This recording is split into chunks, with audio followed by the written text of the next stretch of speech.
Hi hello friends, welcome to my mini vlog. ಇದು ಗುರುವಾರದ mini vlog ಆಗಿರುತ್ತೆ. ಇವತ್ತು ಅಷ್ಟೇ ನಾನು ನನ್ನ ಡೈಲಿ ರುಟೀನ್ ಏನಿರುತ್ತೆ ಅದನ್ನು ಮಾಡ್ಕೊಳ್ತಾ ಇದ್ದೀನಿ. ಹಾಗೆ ಇವತ್ತು ಸ್ವಲ್ಪ ಸ್ವೀಟ್ ಕಾರ್ನ್ ಖಾಲಿ ಆಗಿರೋದ್ರಿಂದ ಇಲ್ಲಿ ನಾನು ಶೇಂಗಾ ಬೀಜ ಮತ್ತು ಚೇಪೆಕಾಯಿ ತೊಗೊಂಡಿದ್ದೆ ಅಳಿಲ್ಗಳಿಗೆ, ಅದನ್ನು ಹಾಕ್ತಾ ಇದ್ದೀನಿ.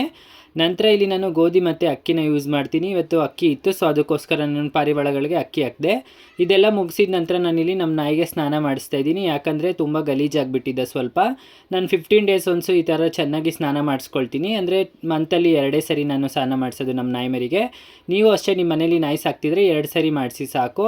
ಹಾಗೆ ಇವತ್ತು ಗುರುವಾರ ಆಗಿರೋದ್ರಿಂದ ರಾಯರಿಗೆ ಪೂಜೆ ಮಾಡಬೇಕಾಗಿತ್ತು, ಸೊ ಅದಕ್ಕೋಸ್ಕರ ಇಲ್ಲಿ ನಾನು ಶ್ರೀಗಂಧನ ಹಚ್ಚಿ ಹೂವನ್ನೆಲ್ಲ ಹಾಕಿ ರೆಡಿ ಮಾಡ್ಕೊಳ್ತಿದ್ದೆ. ನಂತರ ಇಲ್ಲಿ ನಾನು ಹೂವದಿಂದ ಅಲಂಕಾರ ಮಾಡಿಕೊಂಡೆ. ಹೂವದಿಂದ ಅಲಂಕಾರ ಮಾಡಿದ ನಂತರ ನಾನಿಲ್ಲಿ ಪೂಜೆನ ಮಾಡಿಕೊಂಡು ಪೂಜೆನ ಮುಗಿಸಿ ನಾನು ಡೈರೆಕ್ಟು ರಾಯರ ಮಠಕ್ಕೆ ಹೋದೆ.